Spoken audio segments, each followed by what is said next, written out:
A word that I think of as synonymous with soul is depth. When I often refer to God, I think of depth.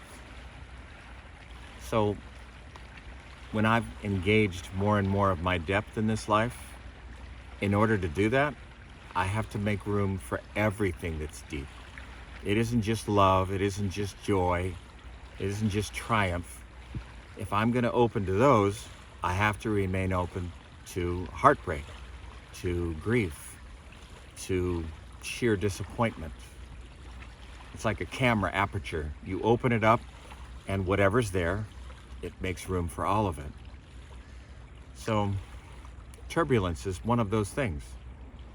And I've had my share of turbulence, sometimes sustained turbulence over years.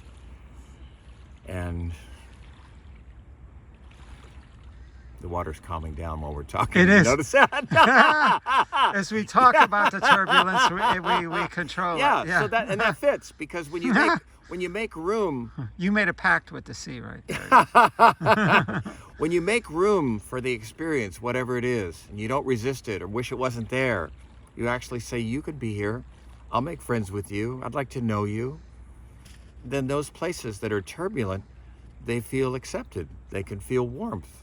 They start to settle down. It's just like a child when it's upset, when it's disturbed about something.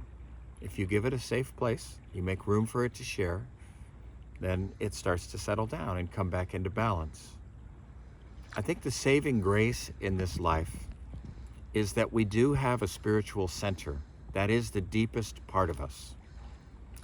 The 14th century mystic Meister Eckhart talked about, and his work was all about, the realization that inside each of us, no matter what horrific experiences we've ever experienced, no matter the trauma, there is a pure core center to us that cannot be harmed, that we can build a relationship with and learn to live our lives from.